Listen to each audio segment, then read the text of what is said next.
فإن مع العسر يسرا إن مع العسر يسرا। আল্লাহ পাক বলেন জেনে রাখো, দুঃখ এবং কষ্টের সাথে রয়েছে সুযোগ আর সুবিধা, আর অসচ্ছলতার সাথে রয়েছে উদার সচ্ছলতা। জোরে কোন সুবহানাল্লাহ। কাজে ভয় পাওয়ার কারণ নাই, হতাশ হওয়ার কারণ নাই। মন আশায় বুক বেঁধে রাখো। গুনাহ করেছো, হতাশ হয়েও না। যুবকদের গুনাহ করা স্বাভাবিক। ইউনিভার্সিটির ছাত্র, কলেজের ছাত্র, প্রফেসর, শিক্ষক, অফিসার ঘুষ খেয়েছেন, জিনা করা হয়েছে, মদ খাওয়া হয়েছে, মিথ্যা কথা বলা হয়েছে, যাই কিছু করেন না কেন ভয় পাওয়ার কারণ নাই, নিরাশ হওয়ার কোনো দরকার নাই। আল্লাহ পাক ডেকে বলেছেন, কুল ইয়া ইবাদিয়াল্লাযীনা আসরাফু আলা আনফুসিহিম লা তাকনাতু মির রাহমাতিল্লাহ। আরে আমার আল্লাহর মতো এত ভালো আর কেউ আছে? এত দরদ আর কারো আছে? আমার আল্লাহ বলেন, ও নবী আপনি শুনায় দেন, হে আল্লাহর বান্দারা, তোমরা যারা নিজেদের উপরে বাড়াবাড়ি করেছো, নিজেদের উপরে জুলুম করেছো, অত্যাচার করেছো, আমি আল্লাহর রহমত থেকে নিরাশ হয়ে যেও না। মানুষ যদি অপরাধ করে, বাপের সাথে অপরাধ করেছে, মায়ের সাথে অপরাধ করেছে, মা বাবা সন্তানের চাইতে এত বড় কল্যাণকামী তো আর কেউ নাই, কিন্তু মা বাবা কোনোদিন বলে না আয় আমার ছেলে তোরে মাফ করে দেই, এরকম বলে নাকি? মন চায় ছেলে যদি মাপ চাইতো, খুশি হয়ে মাফ করে দিতাম, কিন্তু কেন যে আসে না, ডাকে না যে আয় মাফ করে দেই। মা বাপ আপনাকে এত ভালোবাসে, সেই মা বাপও আপনাকে বলে না যে আয় মাফ করে দেই। আমার আল্লাহ হচ্ছেন এমন আল্লাহ, আল্লাহ রাব্বুল আলামিন ডাকেন, এ বান্দা খুন করেছিস ফিরে আয়, জিনা করেছিস ফিরে আয়, হত্যা করেছিস ফিরে আয়, চুরি করেছিস ফিরে আয়, কুফরি করেছিস ফিরে আয়, সুদ খেয়েছিস, ঘুষ খেয়েছিস, মদ খেয়েছিস ফিরে আয়, এসে আমার দরবারে চোখের পানি ফেল, আমার দরবারে কাঁদাকাটি কর। ইন্নাল্লাহা ইয়াগফিরুয যুনুবা জামিআ ইন্নাহু হুয়াল গফুরুর রহিম। আমার দরবারে চোখের পানি ফেলে কাঁদ, আমি রব্বুল আলামিন জিন্দেগীর গুনাহ মাফ করে দেব। সুবহানাল্লাহ কোন, সুবহানাল্লাহ কোন। আমার কাছে কাঁদ, চোখের পানি ফেল। আল্লাহ রাব্বুল আলামিনের কাছে বান্দার দুইটা ফোঁটা বেশি প্রিয়। একটা হলো জিহাদের ময়দানে যে রক্ত ফোঁটা দেওয়া হয়, এটা আল্লাহর কাছে প্রিয়। আর আল্লাহর ভয়তে গুনার জন্য লজ্জা করে, অনুশোচনা করে বান্দা যখন চোখের পানি ছেড়ে দেয়, আল্লাহর কাছে এটা অত্যন্ত প্রিয়। নবীজি বলেছেন, বান্দা যখন গুনার ভয়তে, আল্লাহর ভয়তে, জাহান্নামের ভয়তে অনুশোচনা করে যখন চোখ দিয়া পানি ছেড়ে দেয়, ওই চোখের পানি নাকের অর্ধেক আসতে না আসতে আল্লাহ রাব্বুল আলামিন বান্দারে মাফ করে দেন। আল্লাহ বরদাস্ত করতে পারেন না যে বান্দা কান্দু। আমার ভাইরা, আল্লাহ রহমত এই পৃথিবীতে, আল্লাহ রহমতকে 100 ভাগ করা হয়েছে। আল্লাহ রহমতের কত ভাগ? এই 100 ভাগের 1 ভাগ সারা পৃথিবীতে ছড়াই দেওয়া হয়েছে। আর 99 ভাগ কার কাছে? আল্লাহর কাছে। একটা ভাগ দুনিয়া ছড়ানো হয়েছে আদম আলাইহিস সালাম থেকে নিয়ে এই পর্যন্ত, এখান থেকে নিয়ে কিয়ামত পর্যন্ত পৃথিবীতে যত মানুষ আসবে, যত প্রাণী আসবে, তাদের মধ্যে প্রাণী জগতেও গাবি তার বাছুরকে ভালোবাসে ঠিক কিনা, হাতি তার বাচ্চাকে ভালোবাসে ঠিক কিনা, মুরগি তার বাচ্চাকে ভালোবাসে কিনা, প্রত্যেক মাই তার সন্তানকে ভালোবাসে মানুষের মতো। এই ভালোবাসা, স্নেহ, এই মমতা, এই করুণা, এই মহব্বত একটা ভাগ দুনিয়ায় দেওয়ার পর আপনি আর আমি যতটুকুন ভাগে পেয়েছি সেই মহব্বতে, স্ত্রীর মহব্বতে অস্থির, মায়ের মহব্বতে অস্থির, সন্তানের মহব্বতে অস্থির। এখন চিন্তা করেন, একটা ভাগ সারা পৃথিবীতে বিতরণ করার পর যেটুক পেয়েছি তাতে যদি এত মহব্বত হয়, তাহলে এর 99 ভাগ মহব্বত যে আল্লাহর কাছে জমা আছে, এই বান্দার জন্য তার কত মহব্বত, এই বান্দার জন্য কত করুণা তার, কত মহব্বত তার, কত দয়া তার। এজন্য আল্লাহ রাব্বুল আলামিন বলেছেন, নাব্বি ইবাদি আন্নি আনাল গফুরুর রহিম। ও আমার নবী, সুসংবাদ দিয়ে দাও, বান্দাদেরকে শোনায় দাও যে আমি আল্লাহ তাআলা ক্ষমাশীল আর দয়াবান। হুজুর কাঁদতেছিলেন, হযরত ওমর রাদিয়াল্লাহু তাআলা আনহু এসে দেখেন হুজুর একা কাঁদতেছে। হুজুর জিজ্ঞেস করছেন, হযরত ওমর জিজ্ঞেস করলেন, হুজুর আপনি কাঁদেন কেন একা একা? হযরত ওমর বলেন, আমি যখন প্রশ্ন করলাম নবীজি বললেন, আমার কাছে কিছু আগে জিবরাইল এসেছিলেন, জিবরাইল এসে আমাকে বললেন আল্লাহ পাক বলেছেন, হে আমার নবী, ইসলামের ভিতরে থেকে যে সমস্ত মানুষগুলো ইসলামের ভিতরে থেকে চুল আর দাড়ি পাকায় দিছে, কিয়ামতের দিন এই লোকগুলারে আমি শাস্তি দিতে আমার শরম হবে। হযরত ওমর বলেন, হুজুর উম্মতের জন্য কত বড় খোঁজ খবর এটা, আর আপনি কাঁদতেছেন। হুজুর বলেন, ওমর তুমি জানো না আমার কান্নার কারণ ভিন্ন। আমার কান্নার কারণ হলো যে আল্লাহ রাব্বুল আলামিন কিয়ামতের দিন দাড়ি চুল পাকা বান্দারে শাস্তি দিতে শরম করবেন, সেই দাড়ি চুল পাকা বান্দাগুলি আল্লাহর সাথে নাফরমানি করতে শরম করে না। আমি এই লজ্জায় কাঁদতেছি।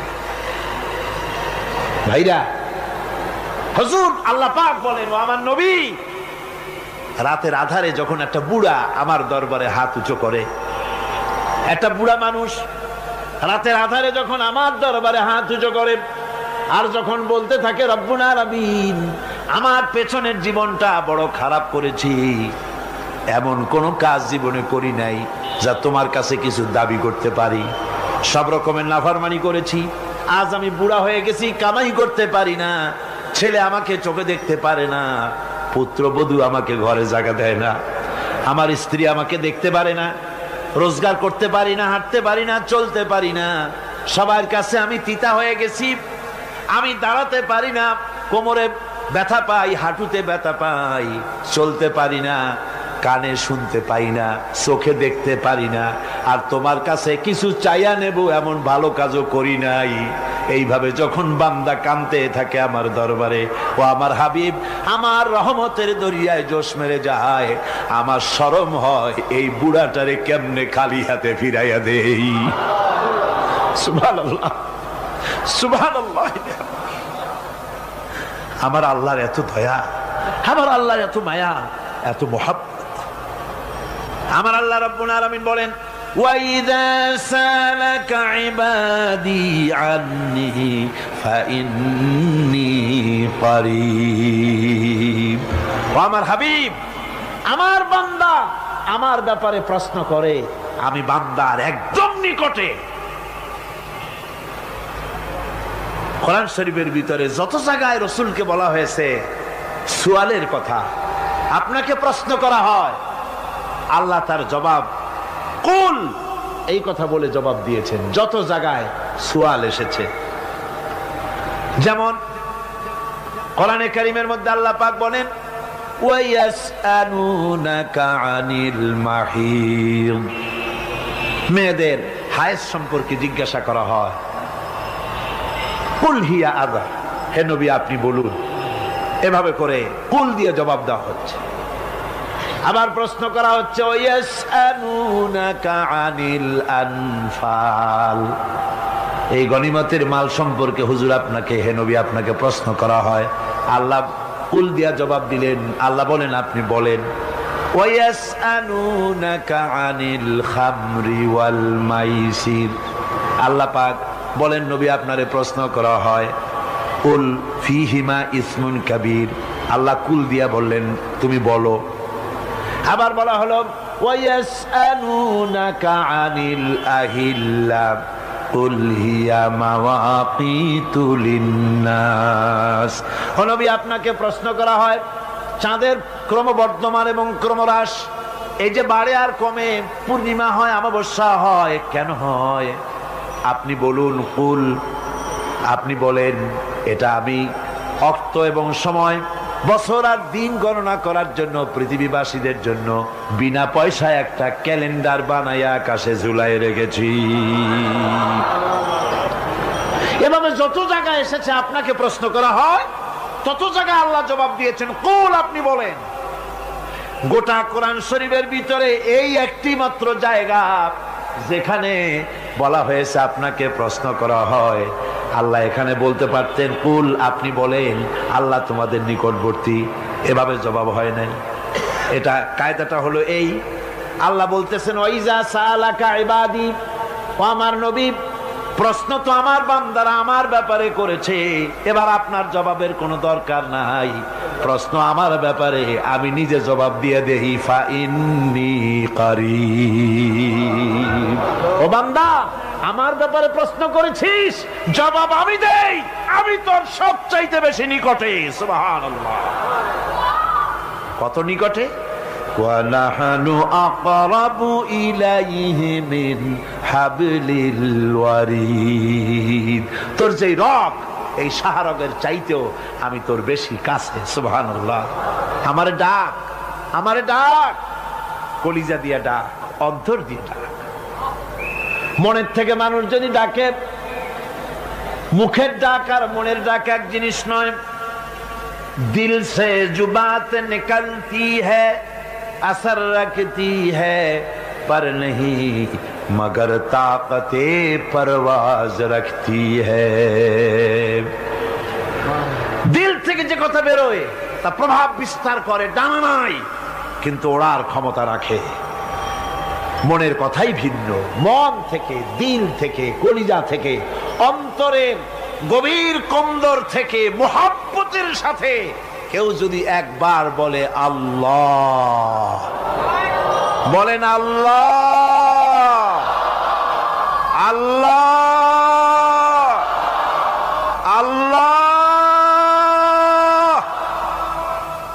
আল্লাহ রাব্বুল আলামিন বলেন, অন্তরের অন্তঃস্থল থেকে একটি বার যদি বান্দা বলেন আল্লাহ, আল্লাহ বলেন 70 বার সাড়া দিয়া জিজ্ঞেস করি, বান্দা কি চাও, আমি তোমার কাছে আসি।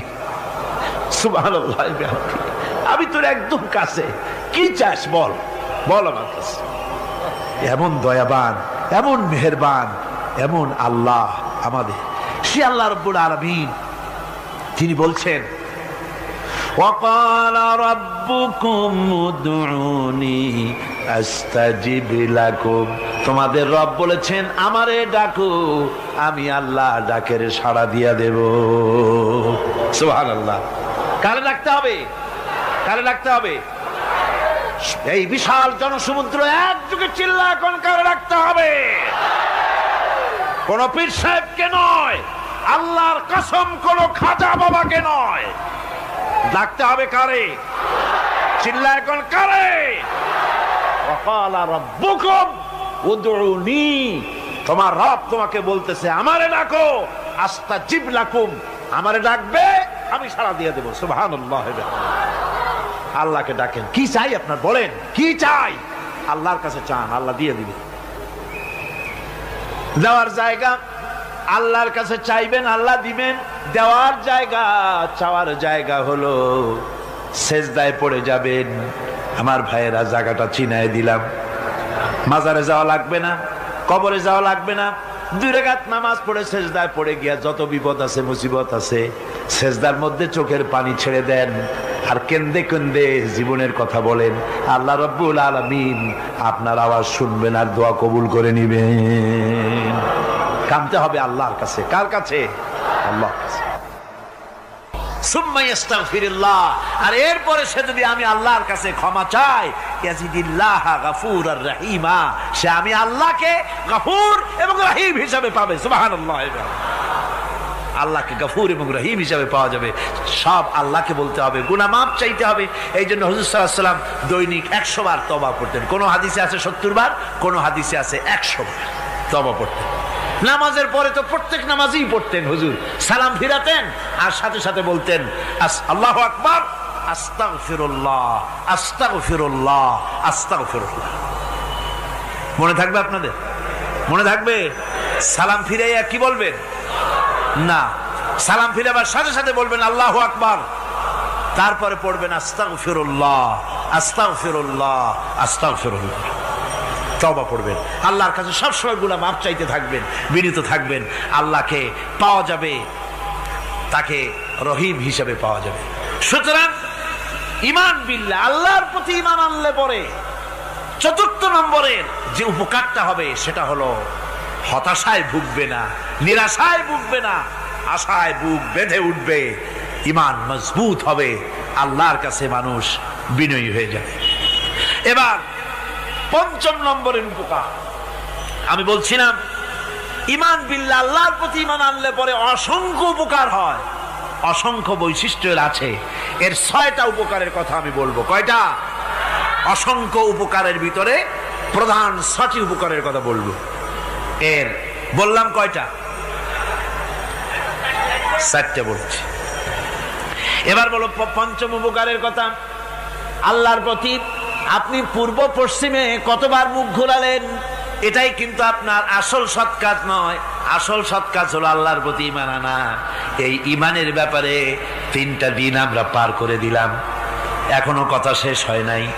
আল্লাহর প্রতি ঈমান আনলে পরে যে উপকারটা হবে পঞ্চম নম্বরে, সেটা হলো কঠোর এবং কঠিন বিপদের ভিতরে বান্দার ভিতরে অবিচলতা এবং ধৈর্যের সৃষ্টি হয়ে যাবে।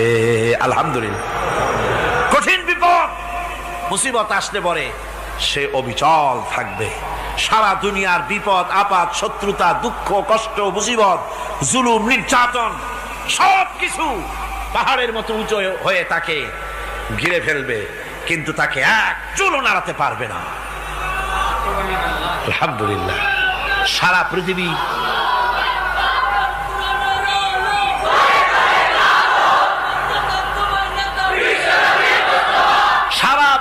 একদিকে আর সে একা একদিকে থাকবে। বিরোধিতা তো হবেই, বিপদ তো আসবেই। কবি বলতেছেন, সাথে জাকা রহা হ্যায় अज़ल से ता इमरोज, सतेजा का रहा है अज़ल से ता इमरोज, चरागे मुस्तफावी से शरारे बुलहबीस। সে আবহমান কাল থেকে শুরু করে মুস্তাফা সাল্লাল্লাহু আলাইহি ওয়াসাল্লামের দীপ শিখার সাথে আবু জাহেল, আবু লাহাবের অগ্নিস্ফুলিঙ্গের টক্কর লেগেই আছে। রাসূলুল্লাহর আল্লাহর দেওয়া এই বিধান, এই দ্বীনের বাতিটা টিম টিম করে জ্বলেছে।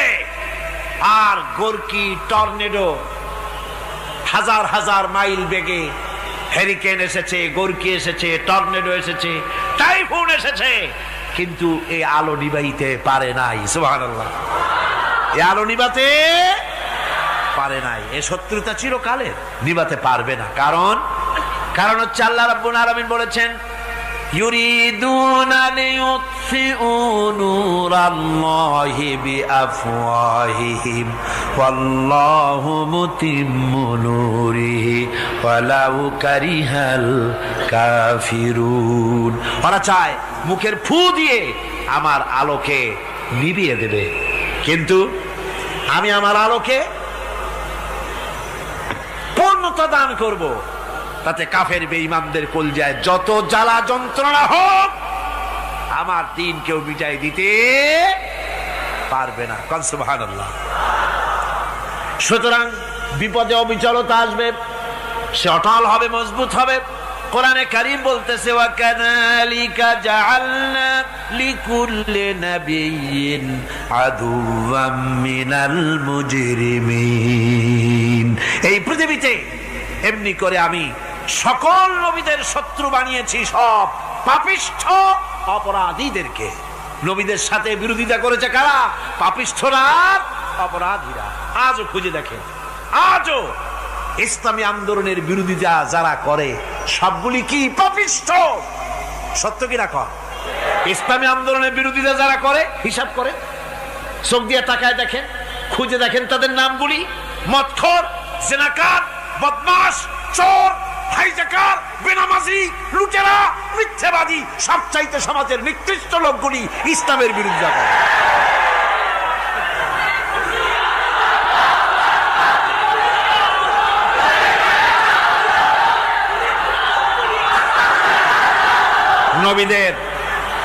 নবীদের শত্রু আল্লাহ বলেন সব যুগে নবীদের সাথে শত্রুতা করেছে পাপিষ্ঠরা। আল্লাহর কথা, কার কথা? সকল যুগে নবীদের সাথে শত্রুতা করেছে পাপিষ্ঠরা, নিকৃষ্ট ধরনের অপরাধীরা। সুতরাং নবী রাসূলদের অবস্থা যখন এই, তখন দ্বীনের দাওয়াত যারাই দেবে তাদের কিসমত এরকম হবেই। এই বাধার মোকাবেলা তাদেরও করতে হবে। এই যে বাধাটা আসে, এই যে মারে, অপরাধ কি? এই যে তারা চোর বা ডাকাত যাদের মারা হয়। আল্লাহ রাব্বুল আলামিন বলেন অপরাধ হলো ওয়ামা নাকামু মিনহুম ইল্লা আইয়ুমিনু বিল্লাহিল আজিজিল হামিদ। অপরাধ হচ্ছে ইমানদার লোকদের উপরে নির্যাতন চালিয়েছে, অন্য কোনো কারণে নয়। কারণ একটাই, তারা আল্লাহর জমিনে আল্লাহর দ্বীন প্রতিষ্ঠা করতে চেয়েছে, আর কোনো অপরাধ না। জমিন আল্লাহর, জমিন কার? এই বিশাল জনসমুদ্র গর্জে উঠুন একযোগে, বলুন জমিন কার? আইন চলবে কার? এখানেই সংঘর্ষ বেঁধেছে আবহমান কাল ধরে।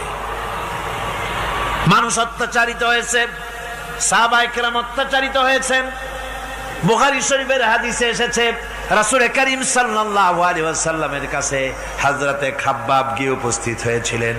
হযরতে খাব্বাব বলেন, হাদিসটা এভাবে লেখা হয়েছে বুখারীতে, ওয়ান খাব্বাব বিন আল-আরিদ রাদিয়াল্লাহু তাআলা আনহু قال شكونا إلى رسول الله صلى الله عليه وسلم وهو متوسد بردة له في ظل الكعبة।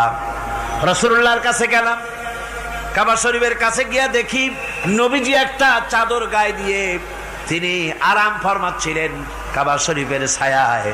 সেখানে গিয়ে বললাম, আলা তাস্তানসিরু লানা আলা তাদউ লানা ইয়া রাসূলুল্লাহ, হে আল্লাহর রাসূল, আপনি কি আমাদের জন্য আল্লাহর কাছে দোয়া চাইবেন না? আপনি কি আল্লাহর কাছে আমাদের জন্য সাহায্য চাইবেন না? আমাদের লোকগুলিকে, মুসলমানগুলিকে মারতে মারতে তো শেষ করে ফেলে দিল। তারা আমাদের সুমাইয়াকে মারলো, আমাদের খাব্বাবকে উটের সাথে পায়ের দড়ি লাগায় টানলো, আমাদের খোবায়েবকে তারা আগুনের উপরে চিৎ করে শোয়ায় রাখলো, না খায় রাখতেছে, মারতেছে। কষ্টে তো শেষ হয়ে গেলাম। হুজুর, আপনি কি আমাদের জন্য দোয়া করবেন না? হাদিস শরীফে এসেছে, নবীজি উঠে বসলেন সোজা হয়ে। নবীজি বলেন, ও আমার সাহাবী, ও খাব্বাব, শোনো, তোমাদের আগে এই পৃথিবীতে যারা দ্বীনের দাওয়াত দিতে এসেছিলেন তাদেরকে সমকালীন রাষ্ট্রশক্তি, সমাজ শক্তি তাদেরকে ধরত। ফায়ুখাজুর রাজুলো, তাদেরকে তারা ধরত। ফায়ুহফারু লাহু ফিল আরদ, আর তার জন্য জমিনের ভিতরে কবর বানাইতো। ওই কবর ফায়ুজালু ফিহা, ওই কবরের ভিতরে তাকে কোমর পর্যন্ত গেড়ে দিত। সুম্মা ইউতা বিল মানশার, এরপরে করাত আনতো। ফায়ুদাউ আলা রাসিহি, এরপরে ওই করাত তার মাথার উপরে রাখতো। ফায়ুজালু নিসফাইন, এরপরে করাত দিয়া চিরে জীবিত মানুষটারে দ্বিখণ্ডিত করে ফেলে দিত। মা ইয়াসুদ্দুহু যালিকা আন দীনিহি। ও আমার খাব্বাব, এত কষ্ট দেওয়ার পরেও সেই যুগের কোন মুসলমানকে, দ্বীনের দায়ীদেরকে আল্লাহর দ্বীন থেকে এক চুলো তারা সরাই দিতে পারে নাই, এক চুলো সরাতে পারে নাই। ওয়াল্লাহি, ও খাব্বাব, আমি আমার আল্লাহর নামে কসম করে বলছি, লা ইউতাম্মান্নাল্লাহু হাযাল আমরা হাত্তা ইয়াসিরা আর-রাকিবু মিন সানা ইলা হাযরামাউত। আমি কসম করে বলি, আল্লাহ রাব্বুল আলামিনের এই সানা থেকে হাজারামাউত পর্যন্ত লোকেরা যাতায়াত করবে, সুন্দরী রমণীরা গমন করবে, সদাগরেরা যাতায়াত করবে, টাকা নিয়া পয়সা নিয়া যাতায়াত করবে। তাদের মনের মধ্যে লুটের ভয়, টাকার ভয়, চুরির ভয়, ডাকাতির ভয়, জেনার ভয়, হত্যার ভয়, ধর্ষণের ভয়, কোনো ভয় থাকবে না। লা ইয়াখাফু ইল্লাল্লাহ, আল্লাহ ছাড়া কোনো ভয় থাকবে না। এমন একটা সমাজ, এমন একটা সময় আসবে। ওয়ালাকিন্নাকুম তাস্তাজিলুন, অথচ খুব তাড়াহুড়ো তোমরা করতেছো। তাড়াহুড়ো করো না, সময় আসবে ইনশাআল্লাহ। আমার ভাইয়েরা, আমার বন্ধুগণ, কঠিন বিপদে অবিচলতা এবং ধৈর্যের দৃষ্টান্ত রেখে গেছেন আম্বিয়া আলাইহিমুস সালাম। সুবহানাল্লাহ। কঠিন বিপদে অবিচলতা, দৃঢ়তা, ধৈর্য কারে বলে, তার দৃষ্টান্ত কারা রেখেছেন? আম্বিয়া আলাইহিমুস সালাম। ওনারাই আমাদের আদর্শ, নবীরাই আদর্শ। সাহাবায়ে কেরাম রিদওয়ানুল্লাহ তাআলা আলাইহিম আজমাইন আমাদের আদর্শ।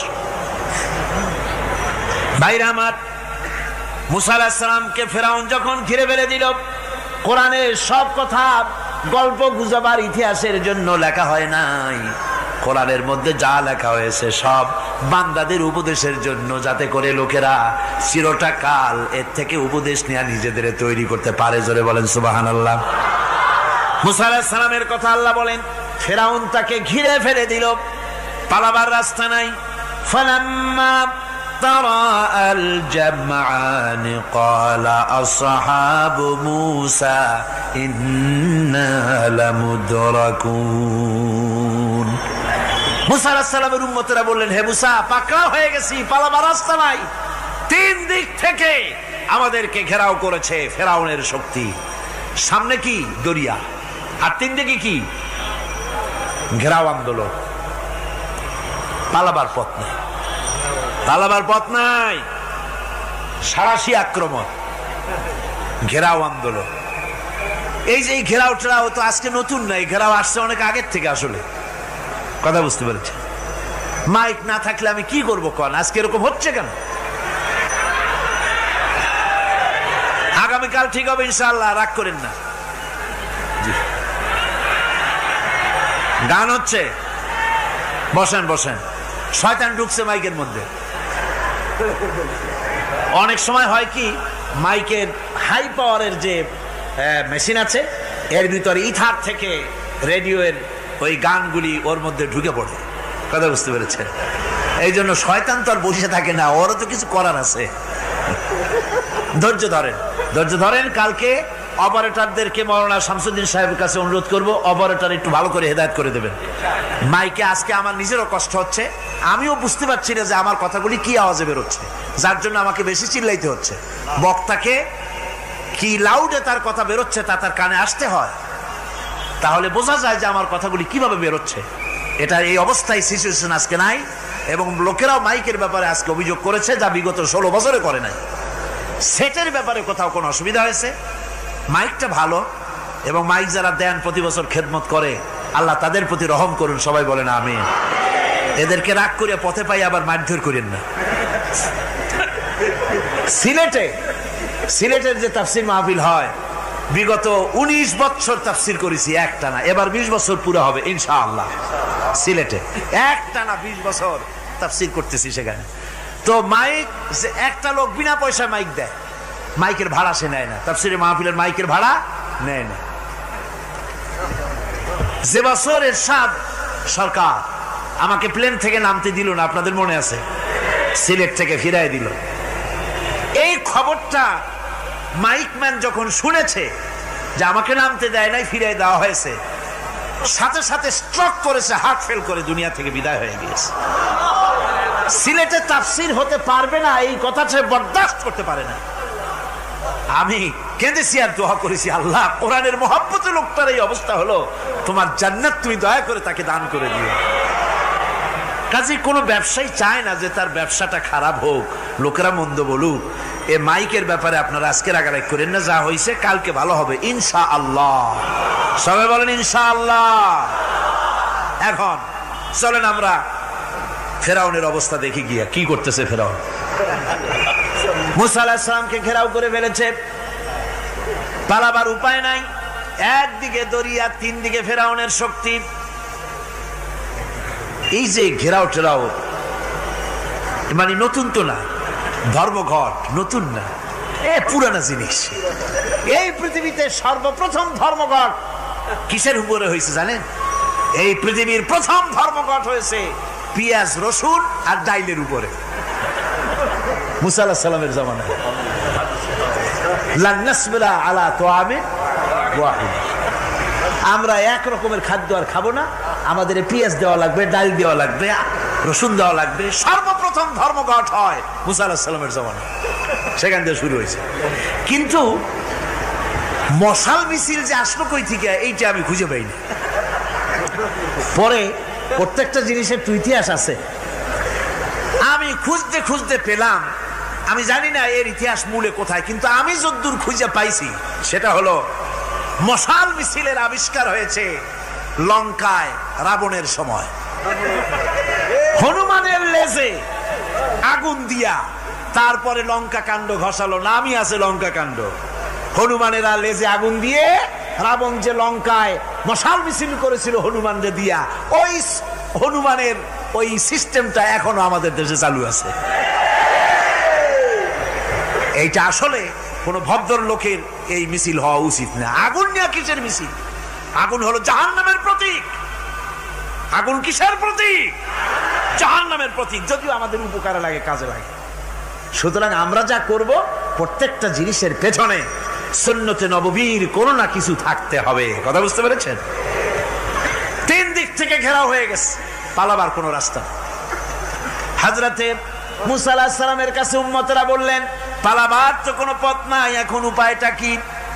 আমাদের তো আর উপায় নাই।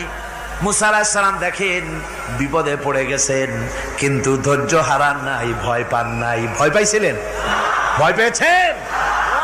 প্রশ্নই ওঠে না। মুসা আলাইহিস সালাম আল্লাহ পাক যাদেরকে বলেছেন উলুল আযম রাসূল, যাদের বলেছেন তার মধ্যে হযরত মুসা একজন উলুল আযম পয়গম্বর।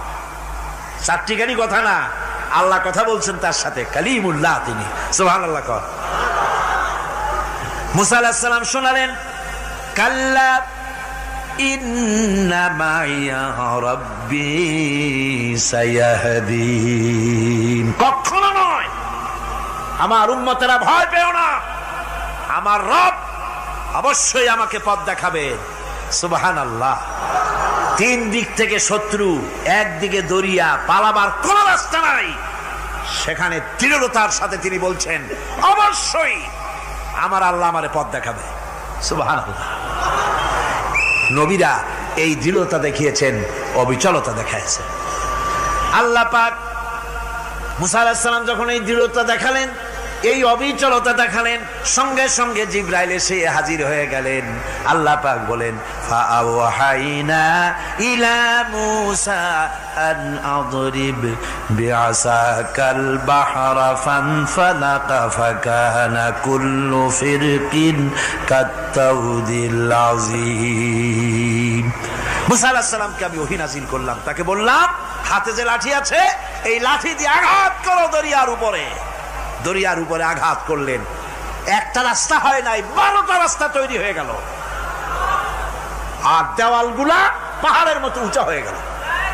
দরিয়ার ভিতরে পাহাড়ের মতো উঁচা, মজবুত 12টা রাস্তা। এবার মুসা আলাইহিস সালাম তার দলবল নিয়ে চললেন। আল্লাহ রাব্বুল আলামিন বলেন, ওয়া আনজাইনা মূসা ওয়া মান মাআহু আজমাইন। মুসা এবং তার সাথী সঙ্গীদেরকে আমি পার করে দিলাম। মুসা আলাইহিস সালাম এবং তার সাথী সঙ্গী নিয়ে যখন দরিয়ার মাঝখানে আসছে, ফেরাউন তার দলবল নিয়ে এসে গেছে। আসে দেখে নদীর মধ্যে রাস্তা। বাবা, খুব তো কায়দা। ও মনে করছে ওর বাজানের তৈরি করা ডিস্ট্রিক্ট বোর্ডের রাস্তা। ওর লোকজন নিয়ে নেমে গেছে দরিয়ার ভিতরে, ও আসছে মাঝখানে, মুসা আলাইহিস সালাম চলে গেছেন ওপার, দরিয়া পার। মাঝখানে যখন এসে গেল, আল্লাহ রাব্বুল আলামিন পানিকে অর্ডার করলেন কুন। আল্লাহর তো বটন টেপা লাগে না, মুখ দিয়া কোনো হুকুম করা লাগে না, শুধু বলেন কুন। যে ব্যাপারে কুন বলেন ফায়াকুন, সাথে সাথে হয়ে যায়। আল্লাহ বললেন কুন, আর অমনি রাস্তা বন্ধ হয়ে গেল। এবার তুফান শুরু হয়েছে নদীতে, ঢেউয়ের উপরে ঢেউ, মৌজুন কাল জিবাল, পাহাড়ের মতো উঁচু হয়ে হয়ে ঢেউ আসতেছে। দলবল ঘোড়া আর অস্ত্রপাতি যা ছিল সব মরে শেষ। এবার ফেরাউন একা উপরে ওঠে আর নিচে নামে, পানি খেতে খেতে পেটের কাম সারা, জনমের খাওয়া খাইছে পানি। এখন জান যায়, বাঁচবার আর উপায় না, বাঁচবার আর উপায় নাই। ফেরাউন তার নিজের জীবন সম্পর্কে হতাশ হয়ে গেল। এবার ফেরাউন বলতেছে, আমানতু আন্নাহু লা ইলাহা ইল্লাল্লাযী আমানাত বিহি বানু ইসরাঈল। আমি ঈমান আনলাম, আমি ঈমান আনলাম আল্লাহ ছাড়া কোন ইলাহা নাই। ওই আল্লাহর উপর ঈমান আনলাম যে আল্লাহর উপর ঈমান এনেছে বনি ইসরাঈলেরা। আল্লাহ যাতে ঠিক পায় যে কোন আল্লাহর উপর ঈমান আনছে। বনি ইসরাঈলের আল্লাহর উপর ঈমান আনলাম। আল্লাহ এই তো মুসলমান হয়ে গেছি, এরপরও আমার সুবাও কেন? আল্লাহ রাব্বুল আলামিন জবাবে বলেন, আল আন, এখন ওয়াকাদ আসাইতা ক্বাবলু ওয়া কুনতা মিনাল মুফসিদিন। এখন ঈমান আনার কথা বলছো, অথচ যুগের পর যুগ, বছরের পর বছর ধরে আমার মানুষের উপরে মন গড়া আইন চালায়েছো, আমার পয়গম্বরের সাথে বেয়াদবি করেছো। আজ তোমাকে আমি ছাড়ছি না, তোমাকে আজকে ছেড়ে দেব না, আমি তোমাকে মারব। আর সমস্ত প্রাণীগুলিকে, স্থলচর প্রাণীগুলিকে আল্লাহ পাক অর্ডার দিয়া দিলেন, এই ফেরাউনের লাশকে ডুবাবি না, পচাবি না, খাবি না। আল ইয়াউমা নুনাজ্জিকা বিবাদানিক, আমি তোমার শরীরে বাঁচায় দেব। পোকে খাবে না, পানিতে পচবে না, মাছে খাবে না, কুমিরে খাবে না, দুনিয়ার কোনো পশুতে খাবে না। আমি তোরে শুটকি বানাইয়া রাখবো, যাতে করে দুনিয়ার সমস্ত ফেরাউন যত যুগে যুগে আসে তোরে দেখে যেন হেদায়েত নিতে পারে। ফেরাউনকে আল্লাহ শুটকি বানায় রাখছে। আমি ফেরাউনদের লাশ দেখেছি ব্রিটিশ মিউজিয়ামে। ফেরাউন তো একটা না, অনেকগুলা। আসলটারে অবশ্য দেখিনি। ব্রিটিশ মিউজিয়ামে ওই ফেরাউনগুলার লাশ যখন অসুবিধা হয়, মমিগুলি, তখন ইংল্যান্ডে নিয়ে যায় চিকিৎসা করাবার জন্য। চোখ টোক আছে গর্তের ভিতরে, তারপরে চামড়া টামড়া হাড়ের সাথে মিশানো, ওইভাবে চেহারা দেখলে মনে হয় যে সত্যি ফেরাউনিগুলো। আর ব্রিটিশের কাম মিশর থেকে না আনছে এমন কোনো জিনিস নাই। আমি সেখানে এক বক্তৃতা বলছিলাম, আপনারা এদের এখন সভ্য, এদের এখন ভদ্র, এরা হলো ইন্টারন্যাশনাল চোর। ওরা সারা দুনিয়া চুরি করেছে। লন্ডনে বক্তৃতা করেছি, সারাটা দুনিয়া চুরি করছে, আমাদের দেশকে শোষণ করেছে। এই বিশাল ভূভাগকে শোষণ করে ইংল্যান্ডের দ্বীপটাকে তারা সাজাইছে। তারা ময়ূর সিংহাসনের, শাহজাহানের ময়ূর সিংহাসনের ময়ূরের বাম চোখে কোহিনূর মণি লাগাইছিলেন। শাহজাহান ময়ূরের ডান চোখে কোহিনূর মণি লাগায় নাই। কোহিনূর মণির অনেক দাম, আমি দেখে এসেছি মণি। এখন সেটা কুইন এলিজাবেথের মুকুটে শোভা পাচ্ছে। সেই মণি এমনি বলে প্রবাদে ৭ রাজার ধন এক মাণিক্য, বলেন এরকম, অনেক দাম। শাহজাহান দেখালেন, আমি মুসলমান, আমার কাছে এটার দাম নাই, এই জন্য ময়ূরের ডান চোখে লাগালাম না, বাম চোখে লাগাই দিলাম। এইটারে চুরি করছে। তারপরে মিশর থেকে, মিশরের মমি চুরি করেছে, জুতা চুরি করছে, ছাতি চুরি করছে, পিসা চুরি করেছে। আমি বললাম, এগুলা কি ভদ্রলোক নাকি? এরা জুতা চোর, পিসা চোর, লাঠি চোর, সব চুরি করেছে। যাই দেখেন ব্রিটিশ মিউজিয়ামের মধ্যে সব দুনিয়ার চুরি করা জিনিস নিয়ে তারা মানুষকে দেখাইয়া পয়সা অর্জন করছে। টিপু সুলতানের তরবারিটা পর্যন্ত চুরি করেছে। আজ পর্যন্ত ব্রিটিশ মিউজিয়ামে টিপু সুলতানের তরবারিটা আছে, আমি তরবারিটা দেখে এসেছি। আমার বন্ধুগণ, বলতেছিলাম যে পৃথিবীতে আল্লাহ রাব্বুল আলামিন নবীরা তাদের চরিত্র দিয়ে বিপদের মোকাবেলা করে দুনিয়ার সামনে কঠিন বিপদের মোকাবেলা করে অবিচলতা, দৃঢ়তা দেখায় গেছেন যে কেমন করে এই পৃথিবীতে বিপদের সামনে মোকাবেলা করতে হয়। ধৈর্য ধরতে হবে, বিপদ আসবে পাহাড় সমান হয়ে, আপনাকে ধৈর্য ধারণ করতে হবে সেভাবে বুক বেঁধে। যেহেতু এটা যদি বিশ্বাস হয় যে আমার কিসমতে যা আছে তার থেকে বেশি কিছু হবে না, তাহলেই আপনার ধৈর্য আসবে, ভয় পাবেন না। কথা ঠিক কিনা কন? এবারে হযরত হুদ আলাইহিস সালাম সম্পর্কে আল্লাহ রাব্বুল আলামিন বলেন, হযরতে হুদকে যখন ষড়যন্ত্র হলো কাফির বেঈমানেরা তাকে মেরে ফেলার জন্য যখন সরকারি ষড়যন্ত্রে লিপ্ত হয়ে গেল, হযরতে হুদ সমাজের এই চ্যালেঞ্জের মোকাবেলা করলেন। হযরত হুদ বলেন, ফাকিদুনি জামিআন সুম্মা লা তুনজিরুন ইন্নী তাওয়াক্কালতু আলাল্লাহি রাব্বি ওয়া রাব্বিকুম। তোমরা তোমাদের ষড়যন্ত্র আমার বিরুদ্ধে যত পারো আমার বিরুদ্ধে ষড়যন্ত্র চালাও, এতটুকুন আমার অবকাশ দিও না।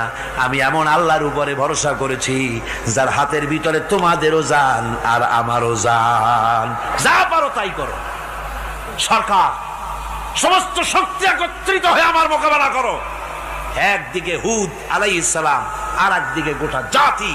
হযরত হুদ ভয় পায় নাই। সুবহানাল্লাহ খান। ঈমান বিল্লাহ মানুষের কলিজাকে এভাবে শক্ত করে দেয়। কোন আলহামদুলিল্লাহ। এবারে এই বিপদের, কঠিন বিপদের মোকাবেলা করে আমার রাসূল যে প্রমাণ দিয়া গেলেন, আমার রাসূল যে কঠিন বিপদের মোকাবেলা করলেন, ভাইরা আমার, হিজরতের রাতে সওর পাহাড়ের ভিতরে যখন তিনি আশ্রয় নিলেন, হযরতে আবু বকর সাথে ছিলেন। হযরতে আবু বকর রাদিয়াল্লাহু তাআলা আনহু বলেন, হুজুর আপনি দাঁড়ান, এটা তো পাহাড়িয়া গুহা, গুহার ভিতরে সাপ থাকতে পারে, বিচ্ছু থাকতে পারে, আমি আগে ঢুকি, বিপদ যদি হয় আমার উপর থেকে হয়ে যাক। গুহার ভিতরে নেমে গুহা সাফ করলেন। এরপরে হুজুরকে ডাকলেন, হুজুর তাশরীফ নিলেন গুহার ভিতরে। এরপরে হুজুর বললেন, আবু বকর পাহাড়ে হেঁটে হেঁটে 2-3টা পাহাড় পাড়ি দিয়া যাওয়া লাগে সোর পাহাড়ে। মদিনার সোজা রাস্তা হুজুর ধরেন নাই, মেসফালার পথ দিয়া জাবালে খেদোয়ার উপর দিয়া 3টা পাহাড় পাড়ি দিয়া তারপরে হুজুর গেলেন সোর পাহাড়ে। গুহার ভিতরে হুজুর তাশরীফ নিলেন। বললেন, আবু বকর তুমি বসো, তোমার উরুর উপরে মাথা রেখে আমি একটু আরাম করি। হযরতে আবু বকর বসলেন, হুজুর তার উরুর উপরে মাথা রেখে ঘুমায় গেলেন। আর এরপরে কাফির বেঈমানেরা তালাশ করতে করতে কাফেরেরা এসে গেল পায়ের চিহ্ন দেখে দেখে গর্তের কাছে। হযরত আবু বকর ভয়তে কেঁদে ফেললেন, আহারে আর তো উপায় নাই, এবার তো ধরা পড়ে গেছি, এবার নবীজিকে মেরে ফেলে দেবে। নবীর মহব্বতে, নিজের মহব্বতে নয়, নবীর মহব্বতে কাঁদতেছিলেন। হুজুর বলেন, হুজুরের ঘুম ভেঙে গেল। বলো আবু বকর কাঁদো কেন?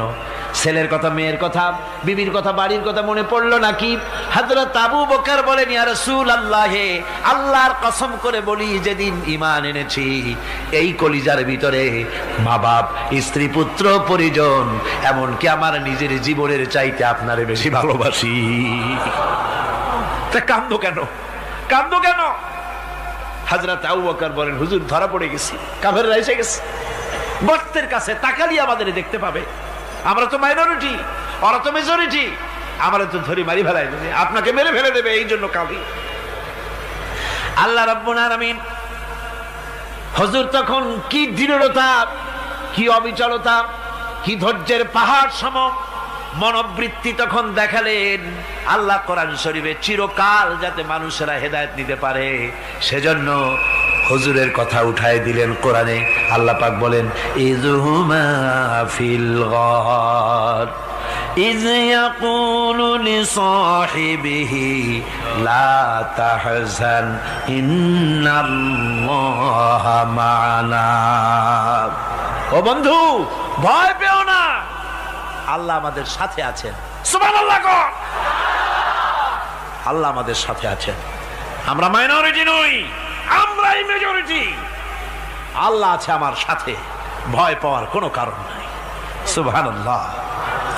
আল্লাহ পাক বলেন, ফাআনসালাল্লাহু সাকিনাতাহু আলাইহি ওয়া আইয়াদাহু বিজুনুদিন লাম তারাওহা।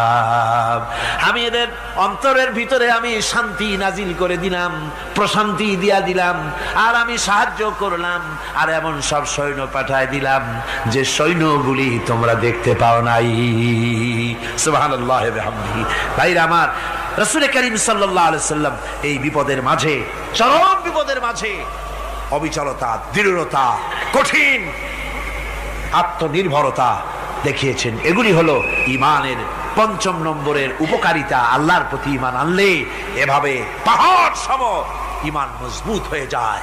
জেলের পরোয়া করি না, ফাঁসির পরোয়া করি না, শহীদ হওয়ার পরোয়া করি না, মেরে ফেলে দেবে, উড়ায় দেবে, হত্যা করবে, পরোয়া করি না। পরোয়া করি কেবলমাত্র কাকে? জোরে বলেন কারে? এইরকম মুসলমান হাজার হাজার লাখ লাখ দরকার নাই, 313 জন যথেষ্ট। কয়জন যথেষ্ট? 313 জন যথেষ্ট। বদরে যারা জান দিয়ে মাল দিয়ে দ্বীনকে প্রতিষ্ঠিত করেছিলেন, এরকম 313 জনই যথেষ্ট ছিল। এই দৃঢ়তা, এই অবিচলতা, এই ঈমান, এই ধৈর্য শিক্ষা দেয়, এই উপকার করে ঈমান বিল্লাহ। আল্লাহর প্রতি ঈমান আনলে এভাবে পাহাড়ের মতো শক্ত হয়ে যায় কলিজা। কোন আলহামদুলিল্লাহ। আমার বন্ধুগণ, এবার আমি বলবো সর্বশেষ উপকারের কথাটা বলি, মোনাজাত ছেড়ে দেব। কয়টার কথা বলছিলাম? উপকার 6টা উপকারের কথা বলেছি। অনেকগুলি বৈশিষ্ট্য, অনেকগুলি উপকারের মধ্যে আল্লাহর প্রতি ঈমানের 6টা উপকারের কথা 5টা বলা হয়ে গেছে। এবার 6ষ্ঠ নম্বর এবং শেষ নম্বর, এটা হচ্ছে আল্লাহর প্রতি ঈমান আনলে পরে তার দ্বারা সবচাইতে বেশি ফায়দা পায় সমাজ এবং রাষ্ট্র। কোন আলহামদুলিল্লাহ, কোন আলহামদুলিল্লাহ। আল্লাহর প্রতি ঈমানের দ্বারা নৈতিক সংশোধন হয় এবং রাষ্ট্র আর সমাজ সবচাইতে বেশি উপকৃত হয়। কারণ হলো ঈমানদার ব্যক্তি আল্লাহর প্রতি যে ঈমান এনেছে, তার মনের মধ্যে ধারণা এটা হয়, আমার কোনো কাজ তো গোপন থাকে না। ইন্নাল্লাহা লা ইয়াখফা আলাইহি শাইউন ফিল আরদি ওয়ালা ফিস সামা। আল্লাহর কাছে গোপন বলতে কিছু নাই, আকাশেও নাই, জমিনেও নাই, কোনো কিছু গোপন নাই। সুতরাং আমি যা করি সব আল্লাহ দেখেন এবং শোনেন। এমনকি মানুষ যে কল্পনা করে, সে কল্পনাও আল্লাহ টের পায় না, নাকি? টের পায় কিনা?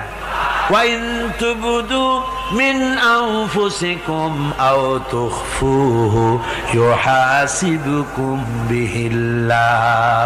মনের ভিতরে যে কল্পনা করো, আল্লাহ পাক বলেন এ কল্পনারও হিসাব আমি রব্বুল আলামিন তোমার কাছ থেকে নেব। ফায়ুআযযিবু মান ইয়াশাউ, যারে খুশি শাস্তি দেব, আর যারে খুশি আমি মাফ করে দেব। জোরে বলেন সুবহানাল্লাহ। ফায়াগফিরু লিমান ইয়াশা ওয়া ইউআযযিবু মান ইয়াশা, যারে খুশি মাফ করব, যারে খুশি শাস্তি দেব, কল্পনারও হিসাব নেব। এই কথা মুমিনের যদি জানা থাকে, তাহলে আর তার কোনো চিন্তা থাকে না, তার নৈতিক চরিত্র ভালো হয়ে যায়। কোন সুবহানাল্লাহ। আমার বন্ধুগণ, ঈমানদার লোক, আল্লাহর প্রতি ঈমান আসলে পরে সমাজ উপকৃত হয়, রাষ্ট্র উপকৃত হয়ে যায়। যেহেতু বান্দা জানে আমি দায়িত্বহীন কোনো কথা বলতে পারবো না, দায়িত্বহীন কোনো কাজ করতে পারবো না। আল্লাহ পাক বলেছেন, মা ইয়ালফিযু মিন কাউলিন ইল্লা লাদাইহি রাকীবুন আতীদ। বান্দা এমন কোনো কথা বলে না যে কথা আমার ফেরেশতারা রেকর্ড করে না রাখে। কাজী মুমিন ব্যক্তি আল্লাহর ভয়তে দায়িত্বহীন কথা বলবে না। নির্বাচন আসতে পরে রাস্তা সোনা দিয়ে বান্ধায় দেব, এই করব সেই করব, না খাইয়া কেউ মরবেন না। আসে না নির্বাচনের সময় সেরাগালি বদনারা মঞ্চে দাঁড়িয়ে কত বড় বক্তৃতা করে, ভাইয়ের আমার, বোনের আমার, এবার আমার বোতল মার্কা বাক্স, আপনারা আমাকে ভোট দিয়ে দেশ এবং জাতির আরেকবার 12:30 বাজাইবার সুযোগ দিন। এবার ক্ষমতায় গেলে কেউ না খাইয়া মরবেন না, কিন্তু কি খাইয়া মরবে তাও বলেন।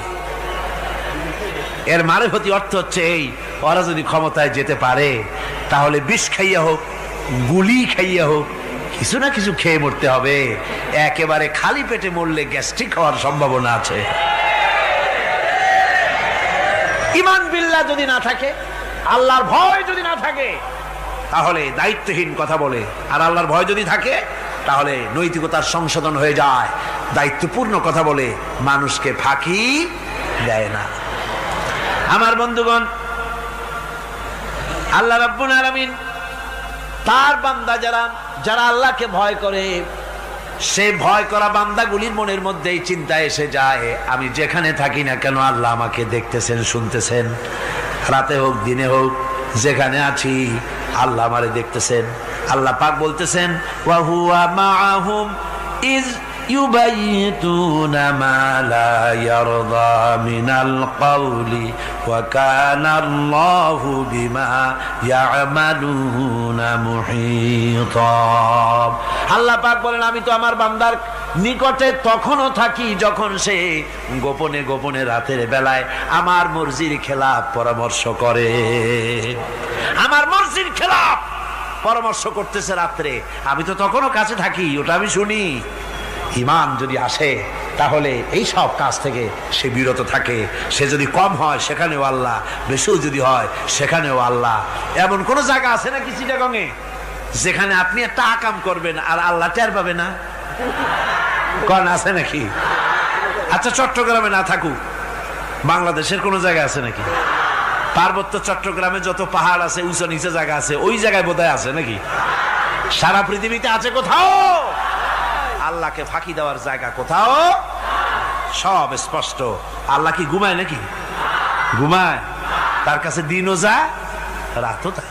সমানে তিনি দেখতে পান, শুনতে পান, সবকিছু দেখতে পান, সবকিছু শুনতে পান। তাকে ফাঁকি দেওয়ার কোনো উপায় নাই। এই জন্য ৬ষ্ঠ নম্বরের উপকার যেটা হয়, সেটা হলো সমাজ উপকৃত হয় ওই মানুষ দিয়ে যার মধ্যে ঈমান আছে। হযরত ওমর রাদিয়াল্লাহু তাআলা আনহু রাতের আধারে শেষ রাত্রে ঘুরতেছিলেন, দেখেন এক বাড়িতে কথা হচ্ছে, কথাবার্তার আওয়াজ পাওয়া যায়। মনে করলেন কোন অসুখ বিসুখ নাকি। ঘরে গিয়ে কান পাচ্ছেন দেওয়ালের সাথে, শুনতে পাচ্ছেন ভিতরে বুড়ি মা তার মেয়েকে বলছে, এই মেয়ে ওঠ, উটের দুধ দোয়াই নিয়ে আসছি, এর মধ্যে পানি মিশা, তারপর সকালে বাজারে নিয়ে যা। মেয়ে বলছে, মা এই কামটা আমি পারবো না। কেন পারবি না? হযরত ওমর ফরমান জারি করেছেন, দুধে পানি মিশাতে নিষেধ করেছে, কাজে এই কাজটা আমি পারবো না। আরে বেটি, আমিরুল মুমিনিন দেখ এখন কোথায় যাই, ঘুমায় আছে, সে কি দেখতেছে নাকি যে পানি মিশাই না কি মিশাই? মেয়ে বলতেছে, মা আমিরুল মুমিনিনকে ফাঁকি দেওয়া যেতে পারে, তার পুলিশ বাহিনীকে ফাঁকি দেওয়া যেতে পারে, কিন্তু আল্লাহ রাব্বুল আলামিনের চোখকে ফাঁকি দেওয়া যাবে না। হযরত ওমর এই কথা শুনে বাড়ি চলে গেলেন, আর নিজের ছেলেকে ডেকে বললেন, ছেলে আমার, অমুক জায়গায় একটা বাড়ি আছে, আর সেখানে একটা যুবতী মেয়ে আছে, ওই মেয়েটার বিয়ে হয়েছে কিনা শোনো, যদি বিবাহ না হয়ে থাকে তুমি তোমার নিজের বিয়ের প্রস্তাব দাও। আমিরুল মুমিনিন এই মেয়েটা সুন্দরী কেমন, স্বাস্থ্য কেমন কিছুই দেখলেন না, দেখলেন তাকওয়া। কি দেখলেন? আল্লাহর